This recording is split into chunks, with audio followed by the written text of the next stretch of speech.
Kita akan mendengarkan renungan firman Tuhan.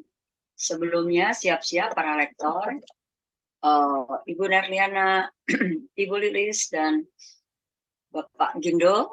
Nanti Ibu Nerliana membacakan Daniel pasal 8, Ibu Lilis Markus 13 ayat 1 sampai 23, dan Pak Gindo Markus 13 ayat 24 sampai 37.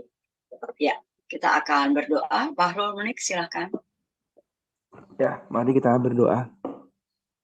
Bapa Surgawi, terima kasih Tuhan. Kami berkumpul kembali dalam persekutuan embun pagi Bapa. Kami akan mendengarkan kebenaran firman-Mu Tuhan. Kiranya kami yang mendengar boleh menjadi rema dan kami melakukannya dalam kehidupan kami lepas hari. Terima kasih Tuhan Yesus. Amin. Terima kasih Pak Ronik. Ya, kita akan mendengarkan pembacaan firman Tuhan oleh Ibu Nerliana terlebih dahulu. Silakan, Bu Ner. Baik, terima kasih Bu Cinta. Salam Bu Cinta. Salam Pastor Paul, Bu Ana. Salam Pak Weles Ang. Salam Bapak Ibu semua yang ada di Zoom dan di YouTube. Dan salam juga untuk saudara kami yang menonton kembali siaran kita hari ini. Puji Tuhan, kembali kita melanjutkan baca firman Tuhan dari kitab Daniel 8 ayat 1 sampai 27. Demikian firman Tuhan. Pada tahun yang ketiga pemerintahan Raja Belsyazar, nampaklah kepadaku, Daniel, suatu penglihatan, sesudah yang tampak kepadaku dahulu itu. Aku melihat dalam penglihatan itu, dan sementara aku melihat, aku berada di Puri Susan yang ada di wilayah Elam, dan aku melihat dalam penglihatan itu bahwa aku sedang di tepi sungai Ulai. Aku mengangkat mukaku dan melihat, tampak seekor domba jantan berdiri di depan sungai itu. Tanduknya 2, dan kedua tanduk itu tinggi, tetapi yang satu lebih tinggi dari yang lain, dan yang tinggi itu tumbuh terakhir. Aku melihat domba jantan itu menanduk ke barat, ke utara, dan ke selatan, dan tidak ada seekor binatang pun yang tahan menghadapi dia, dan tidak ada yang dapat membebaskan dari kuasanya. Ia berbuat sekehendak hatinya dan membesarkan diri. Tetapi sementara aku memperhatikannya, tampak seekor kambing jantan datang dari sebelah barat, yang melintasi seluruh bumi tanpa menginjak tanah. Dan kambing jantan itu mempunyai satu tanduk yang aneh di antara kedua matanya. Ia datang pada domba jantan yang kedua tanduknya, dan yang kulihat berdiri di depan sungai itu, lalu menyerangnya dengan keganasan yang hebat. Aku melihatnya mendekati domba jantan itu. Ia menggenggam, ia menggeram, lalu ditanduknya domba jantan itu. Dipayahkannya kedua tanduknya. Dipatahkannya kedua tanduknya. Dan domba jantan itu tidak berdaya untuk tahan menghadapi dia. Dihempaskannya dia ke bumi, diinjak-injaknya, dan tidak ada yang melepaskan domba jantan itu dari kuasanya. Kambing jantan itu sangat membesarkan dirinya, tetapi ketika ia sampai pada puncak kuasanya, patahlah tanduk yang besar itu. Lalu pada tempatnya tumbuh 4 tanduk yang aneh, sejajar dengan keempat mata angin yang dari langit. Maka dari salah satu tanduk itu muncul suatu tanduk kecil yang menjadi sangat besar ke arah selatan, ke arah timur, dan ke arah tanah permai. Ia menjadi besar, bahkan sampai kepada bala tentara langit. Dan dari bala tentara itu, dari binatang-binatang, dari bintang-bintang, dijatuhkannya beberapa ke bumi dan diinjak-injaknya. Bahkan terhadap panglima bala tentara itu pun, ia membesarkan dirinya. Dan daripadanya diambilnya korban persembahan sehari-hari. Dan tempatnya yang kudus dirobohkannya. Suatu kebaktian diadakan secara fasik, menggantikan korban sehari-hari. Kebenaran dihempaskannya ke bumi, dan apapun yang dibuatnya, semuanya berhasil. Kemudian kudengar seorang kudus berbicara, dan seorang kudus lain berkata kepada yang berbicara itu, "Sampai berapa lama berlaku penglihatan ini, yakni korban sehari-hari dan kefasikan yang membinasakan, tempat kudus yang diserahkan, dan bala tentara yang diinjak-injak?" Maka ia menjawab, "Sampai lewat 2300 petang dan pagi, lalu tempat kudus itu akan dipulihkan dalam keadaan yang wajar. Sedang aku, Daniel, melihat penglihatan itu dan berusaha memahaminya. Maka tampaklah seorang berdiri di depanku yang rupanya seperti seorang laki-laki. Dan aku mendengar dari tengah sungai Ulai itu suara manusia yang berseru,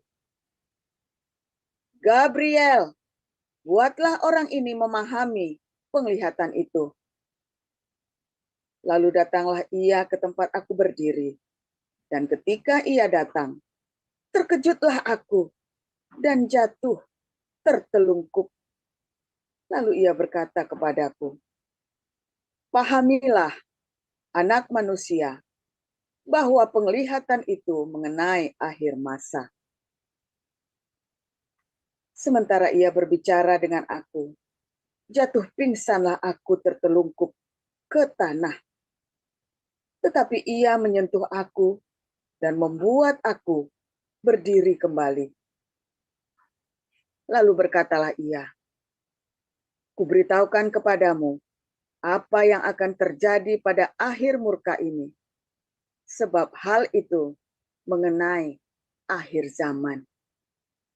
Domba jantan yang kau lihat itu, dengan kedua tanduknya, ialah raja-raja orang Media dan Persia. Dan kambing jantan yang terbulu kesat itu, ialah raja Yunani. Dan tanduk besar yang di antara kedua matanya itu, ialah raja yang pertama. Dan bahwa tanduk itu patah dan pada tempatnya itu muncul 4 buah, berarti 4 kerajaan akan muncul dari bangsa itu, tetapi tidak sekuat yang terdahulu. Dan pada akhir kerajaan mereka, apabila orang-orang fasik telah penuh kejahatannya, maka akan muncul seorang raja dengan muka yang garang dan yang pandai menipu.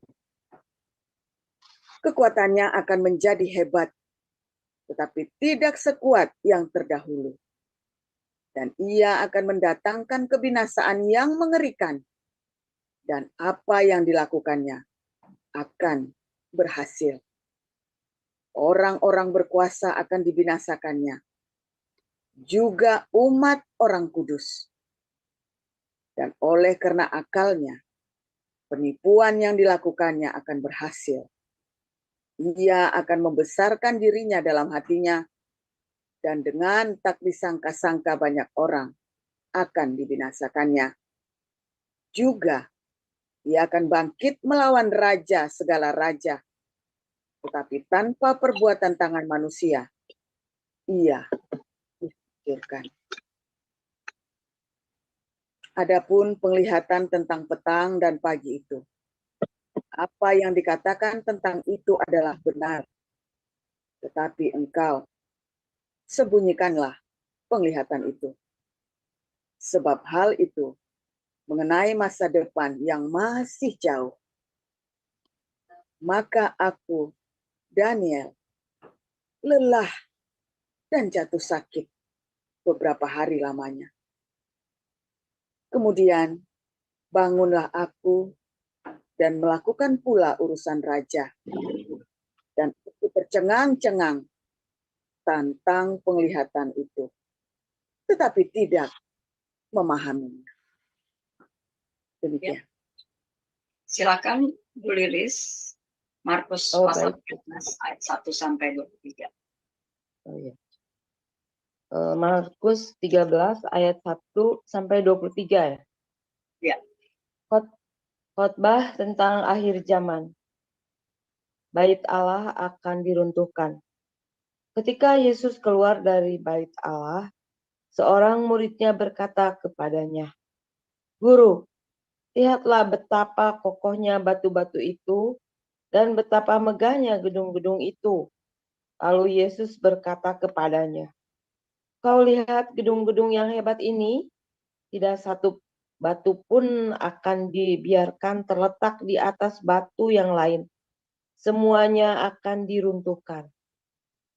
Ketika Yesus duduk di atas Bukit Zaitun, berhadapan dengan bait Allah, Petrus, Yakobus, Yohanes, dan Andreas bertanya sendirian kepadanya, "Katakanlah kepada kami, bila manakah itu akan terjadi? Dan apakah tandanya kalau semuanya itu akan sampai kepada kesudahannya?" Maka mulailah Yesus berkata kepada mereka, "Waspadalah supaya jangan ada orang yang menyesatkan kamu. Akan datang banyak orang dengan memakai namaku dan berkata, 'Akulah dia,' dan mereka akan menyesatkan banyak orang. Dan apabila kamu mendengar deru perang atau kabar-kabar tentang perang, janganlah kamu gelisah. Semuanya itu harus terjadi, tetapi itu belum kesudahannya. Sebab bangsa akan bangkit melawan bangsa, dan kerajaan melawan kerajaan. Akan terjadi gempa bumi di berbagai tempat, dan akan ada kelaparan. Semua itu barulah permulaan penderitaan menjelang zaman baru. Tetapi kamu ini hati-hatilah, kamu akan diserahkan kepada majelis agama, dan kamu akan dipukul di rumah ibadat, dan kamu akan dihadapkan ke muka penguasa-penguasa dan raja-raja karena aku, sebagai kesaksian bagi mereka. Tetapi Injil harus diberitakan dahulu kepada semua bangsa. Dan jika kamu digiring dan diserahkan, janganlah kamu khawatir akan apa yang harus kamu katakan. Tetapi katakanlah apa yang dikaruniakan kepadamu pada saat itu juga. Sebab bukan kamu yang berkata-kata, melainkan Roh Kudus. Seorang saudara akan menyerahkan saudaranya untuk dibunuh. Demikian juga seorang ayah terhadap anaknya. Dan anak-anak akan memberontak terhadap orang tuanya dan akan membunuh mereka. Kamu akan dibenci semua orang oleh karena namaku. Tetapi orang yang bertahan sampai pada kesudahannya, ia akan selamat. Demikian firman Tuhan. Ya, silakan. Dari ayat 14 ya, Bu ya? Sorry. Ibu Lilis sampai ayat 23. Oh, maaf ya. Sampai ayat 23 ya. Baru 13 ya. Siksaan yang berat dan Mesias-Mesias palsu. Apabila kamu melihat pembinasa keji berdiri di tempat yang tidak sepatutnya, para pembaca hendaklah memperhatikannya. Maka orang-orang yang di Yudea haruslah melarikan diri ke pegunungan. Orang yang sedang di peranginan di atas rumah, janganlah ia turun dan masuk untuk mengambil sesuatu dari rumahnya. Dan orang yang sedang di ladang, janganlah ia kembali untuk mengambil pakaiannya. Celakalah ibu-ibu yang sedang hamil atau menyusukan bayi pada masa itu. Berdoalah supaya semuanya itu jangan terjadi pada musim dingin. Sebab pada masa itu akan terjadi siksaan seperti yang belum pernah terjadi sejak awal dunia yang diciptakan Allah sampai sekarang dan yang tidak akan terjadi lagi. Dan sekiranya Tuhan tidak mempersingkat waktunya, Bu Vivin, Sambung dulu aja, sambung dulu. Bapak Gindo karena ada bicara, silahkan Bapak Gindo disambung ayat selanjutnya 20. Dan sekiranya Tuhan tidak mempersingkat waktunya, maka dari segala yang hidup, yang tidak akan ada yang selamat. Akan tetapi, oleh karena orang-orang pilihan yang telah dipilihnya, Tuhan mempersingkat waktunya. Pada waktu itu jika orang berkata kepada kamu, lihat, Mesias ada di sini, atau lihat, Mesias ada di sana, jangan kamu percaya, sebab Mesias-Mesias palsu dan nabi-nabi palsu akan muncul, dan mereka akan mengadakan tanda-tanda dan mujizat-mujizat dengan maksud sekiranya mungkin menyesatkan orang-orang pilihan. Hati-hatilah kamu, aku sudah terlebih dahulu mengatakan semuanya ini kepada kamu. Tetapi pada masa itu, sesudah siksaan itu, matahari akan menjadi gelap dan bulan tidak bercahaya, dan bintang-bintang akan berjatuhan dari langit, dan kuasa-kuasa langit akan goncang. Pada waktu itu, orang akan melihat Anak Manusia datang dalam awan-awan dengan segala kekuasaan dan kemuliaannya. Dan pada waktu itu pun ia akan menyuruh keluar malaikat-malaikatnya dan akan mengumpulkan orang-orang pilihannya dari keempat penjuru bumi, dari ujung bumi sampai ke ujung langit. Tariklah pelajaran dari perumpamaan tentang pohon ara. Apabila ranting-rantingnya melembut dan mulai bertunas, kamu tahu bahwa musim panas sudah dekat. Demikian juga jika kamu lihat hal-hal itu terjadi, ketahuilah bahwa waktunya sudah dekat, sudah di ambang pintu. Aku berkata kepadamu, sesungguhnya angkatan ini tidak akan berlalu sebelum semuanya itu terjadi. Langit dan bumi akan berlalu, tetapi perkataanku tidak akan berlalu. Tetapi tentang hari atau saat itu tidak seorang pun yang tahu, malaikat-malaikat di surga tidak, anak pun tidak, hanya Bapa saja. Waktunya hanya Bapa saja. Hati-hatilah dan berjaga-jagalah sebab kamu tidak tahu bila manakah waktunya tiba. Dan halnya sama seperti seorang yang berpergian dan meninggalkan rumahnya dan menyerahkan tanggung jawab kepada hamba-hambanya masing-masing dengan tugasnya dan memerintahkan penunggu pintu supaya berjaga-jaga. Karena itu berjaga-jagalah sebab kamu tidak tahu bila manakah Tuhanmu itu pulang, menjelang malam atau tengah malam atau larut malam atau pagi-pagi buta, supaya kalau ia tiba-tiba datang, jangan kamu didapatinya sedang tidur. Apa yang kukatakan kepada kamu, kukatakan juga kepada semua orang, berjaga-jagalah. Demikian firman Tuhan. Ya, terima kasih para lektor, Ibu Nerliana, Ibu Lilis, dan Pak Gindo. Renungan firman Tuhan hari ini akan disampaikan oleh Pastor Joseph Paul Zhang yang berjudul Domba Jantan dan Kambing Jantan. Silakan, Pastor. Kita tolong ditampilkan Matius 24 ayat 15.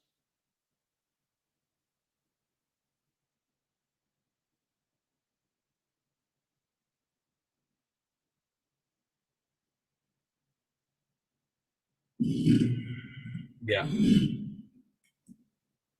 Saudara yang Anda baca di dalam Matius 24 ayat 15, jadi apabila kamu melihat pembinasa keji berdiri di tempat kudus menurut firman yang disampaikan oleh Nabi Daniel, ya ini tadi sama dengan yang di Markus 13 ayat 14, ya.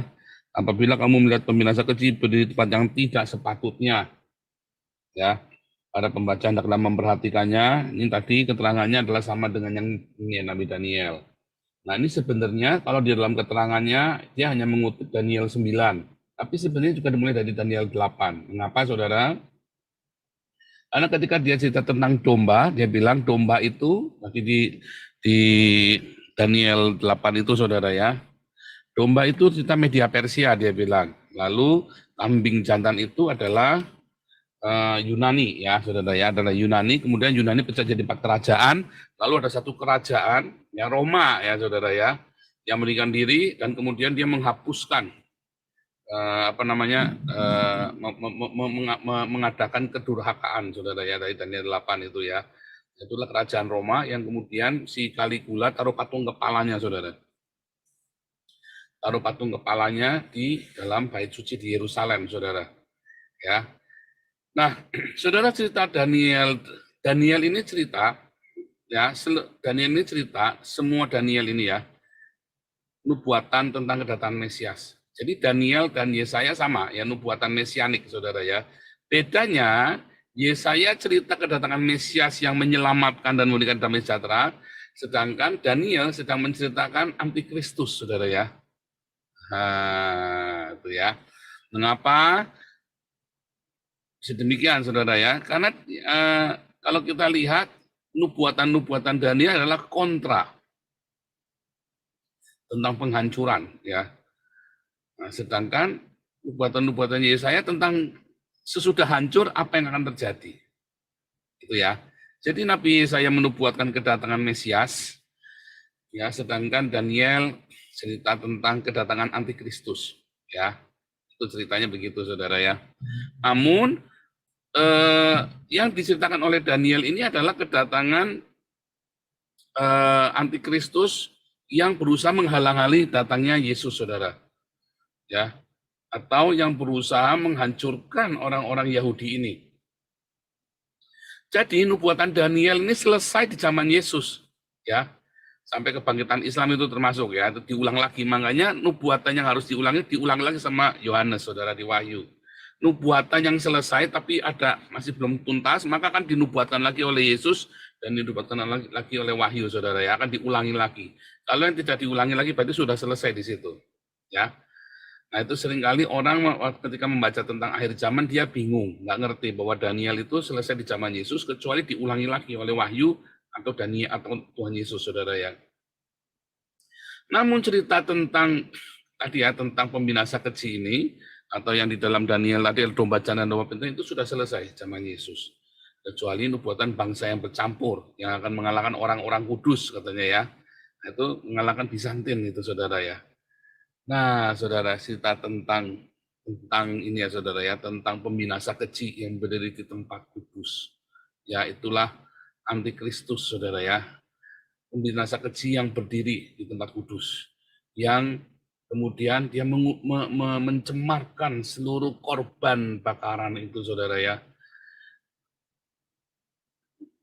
Mengerikan, Saudara ya. Ketika Tuhan Yesus memberikan peringatan bahwa akan ada pembinasa keji yang berdiri di tempat kudus, Saudara. Pembinasa itu akan mengambil alih ya tempat kudus yang fisik. Ya, Saudara ya. Tetapi mereka tidak bisa mengambil yang rohani, Saudara. Karena tempat kudus yang fisik, ya.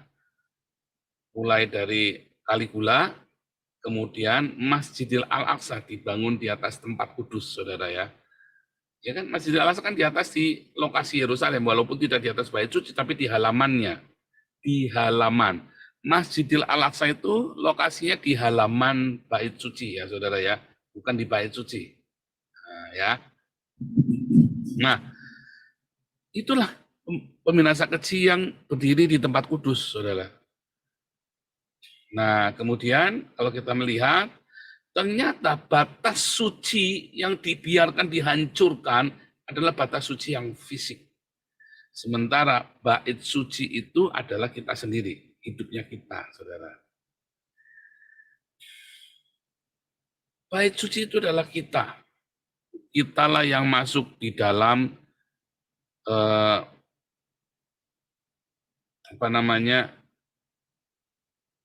penyembahan hadirat Allah. Makanya Markus 13 diawali dengan ya bahwa Yesus berkata bahwa bait Allah akan diruntuhkan. Diruntuhkan dulu bait Allah, saudara ya. Bait Allah akan diruntuhkan, kata Yesus. Kemudian dimulailah aniaya. Karena ketika bait suci itu diruntuhkan, saudara, orang berpikir dengan meruntuhkan bait suci. Orang-orang Islam ini berpikir dengan menutup gerejamu, dengan menutup menghentikan ibadahmu, ritualmu, mereka bisa berhenti. Oh iya, mereka bisa berhenti, saudara. Dan Anda nangis-nangis gara-gara gerejamu ditutup. Anda lupa bahwa bait suci adalah tubuhmu, saudara.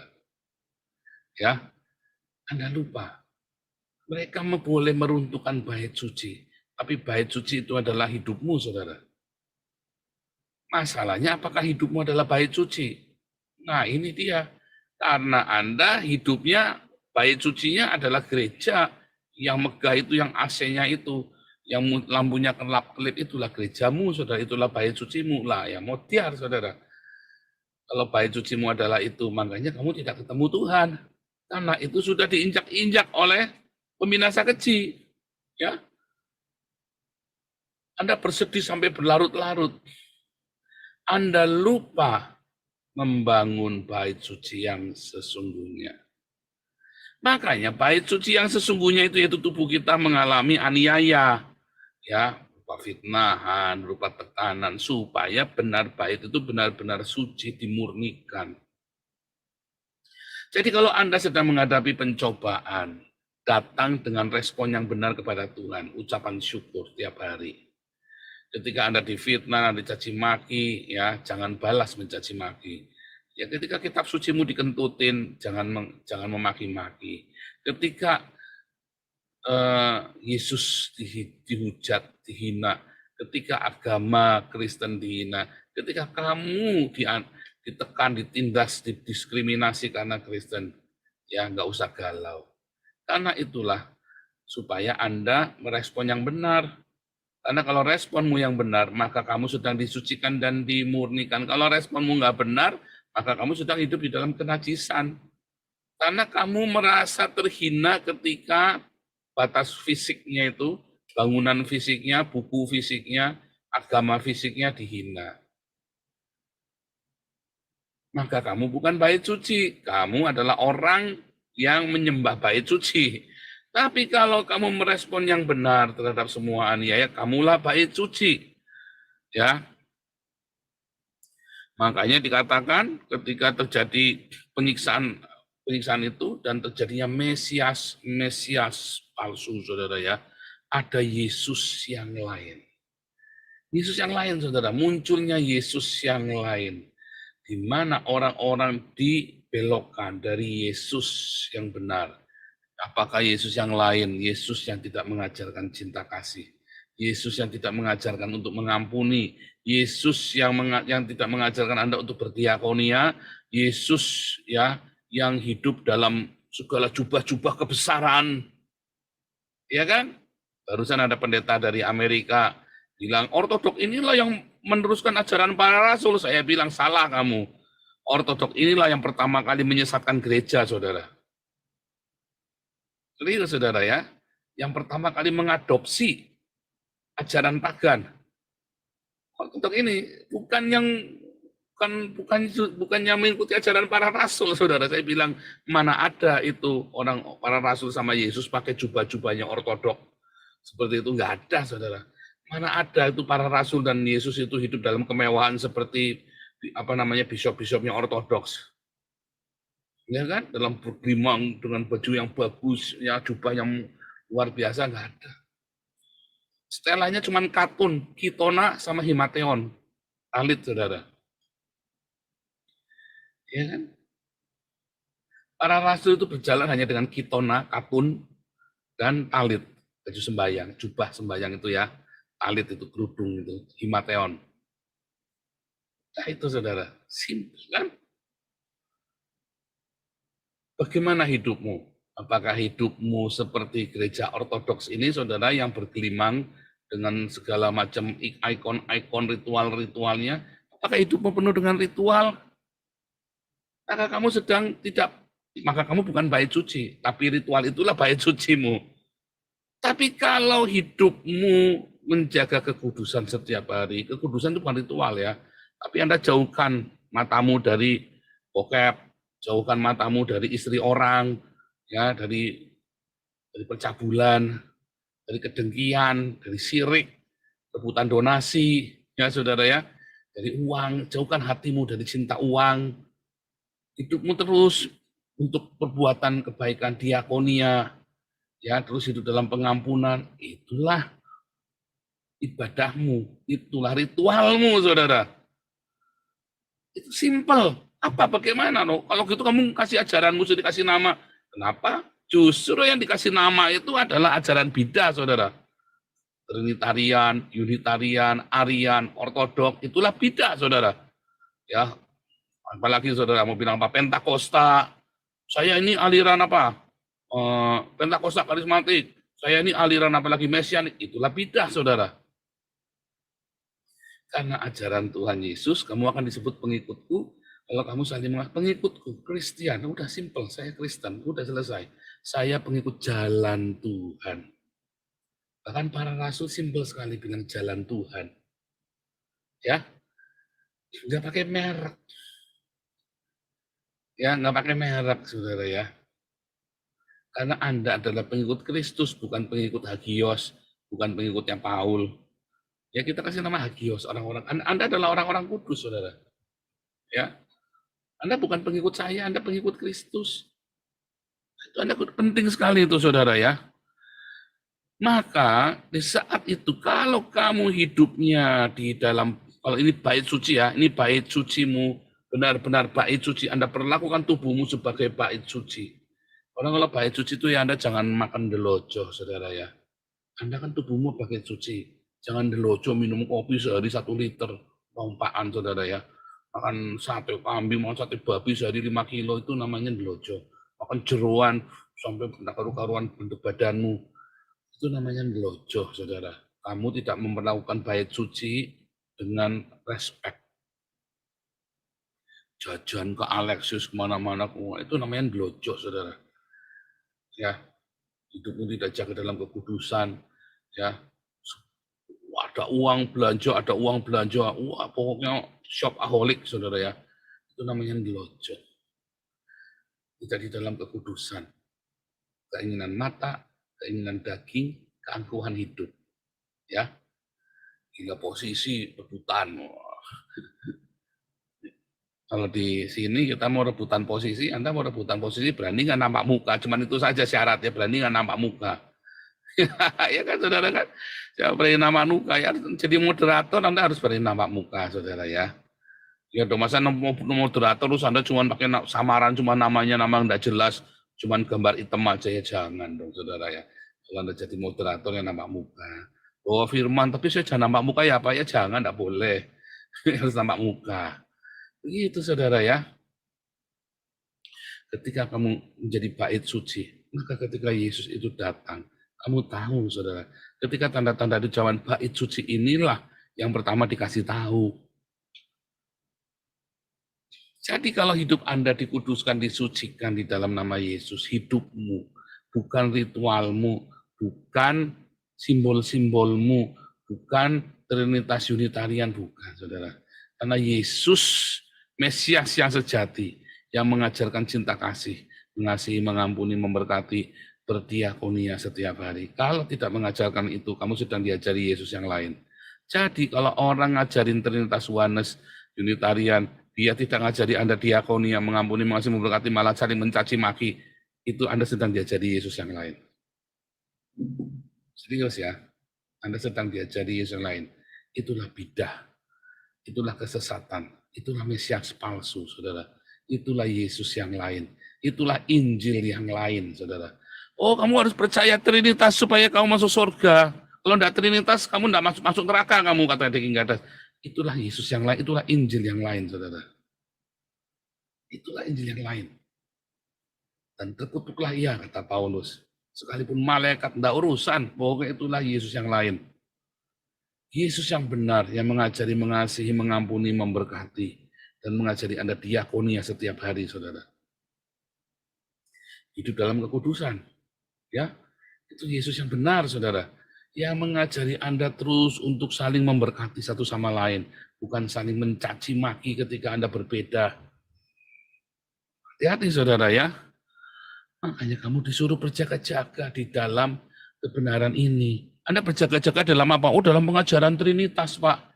Orang-orang Trinitas saja nggak ada yang bisa jelasin Trinitas. Tidak ada satupun orang Trinitas bisa jelasin Trinitas. Cuman saya, saudara, yang bisa menjelaskan Trinitas dengan benar. Yang lain itu ngawur semua. Percaya saya. Makanya daripada Anda ribut Oneness Trinitas Unitarian, sampai hari ini masih ribut ya. Coba Anda masuk dalam ruang doamu. Ya, mulai. Tuhan, hari ini aku mau memberkati siapa? Bungkus nasimu pagi-pagi, saudara. Anda berangkat kerja, Anda bagi nasi. Ya, Anda lihat siapa yang belum bayar sekolah, tetanggamu. Ya, karena miskin, saking miskinnya dibayari sekolahnya. Siapa yang tidak bisa berobat karena tidak punya BPJS, Anda bantu nguruskan, kalau perlu Anda bayari tomboki BPJS-nya. Ya, siapa dalam hatimu yang kamu masih benci, ampuni dia, saudara. Ya, belajarlah dari saya, seperti saya belajar dari Yesus. Teladanilah saya seperti saya meneladani Kristus. Ya, Agustan mau bacok saya, mau penggal kepala saya, halkan darah saya menginisiasi pengumpulan dana buat Agustan, sekalipun ditentang, ya, dicaci maki orang di YouTube itu yang caci maki saya ngumpulin dana, terkumpul juga, saudara. Saya boleh keras ya sama orang, tapi hati ini punya cinta, saudara. Waktu dia mencaci maki saya bilang apa? Kiranya Tuhan Yesus mengampuni kamu, Agustan. Ya, kalau Anda lagi marah sama orang, saking jengkelnya ya, hardik dia, kiranya Tuhan Yesus mengampuni kamu. Karena Yohanes 19 berkata apa? Kalau barang siapa terimalah Roh Kudus, kalau kamu mengampuni dosa orang, dosanya kan diampuni. Kalau kamu berkata dosanya tinggal tetap, maka dosanya tinggal tetap. Jadi Anda kalau pergi marah sama orang, bilang kiranya Tuhan Yesus mengampuni kamu. Latihan di kaca nanti, saudara, ya, supaya ingat, saking panas, saking jengkelnya Anda itu ya, ini orang kurang ajar sekali. Daripada Anda memaki, mengutuk, ngomong, kiranya Tuhan Yesus mengampuni kamu. Tunjuk sekalian mukanya kalau perlu. Ya, saudara, ya. Saya belajar dari gembala kami dulu ya, gembala senior kami waktu kami di Betani ya. Waktu dia sakit hati sekali ya, ini pengerjanya full timer kurang ajar sekali, saudara. Terima kasih kembali, kiranya Tuhan Yesus mengampuni kamu. Saking jengkelnya, dia nggak bisa ngomong apa-apa lagi ya. Dari situ saya bilang, wah, ini hikmat ini. Bagaimana melampiaskan kejengkelanmu daripada kamu sumpah serapah, dengan kamu lepaskan pengampunan buat dia. Sama seperti Yesus waktu disalib, sama seperti Stefanus waktu dirajam pakai batu, lepaskan pengampunan, saudara. Ya, itulah ajaran Tuhan Yesus, itulah Yesus yang benar, itulah Mesias yang sejati, itulah ajaran Injil yang benar, saudara. Bukan Trinitas, Oneness Unitarian, itu mah beda semua. Tuhan Yesus memberkati.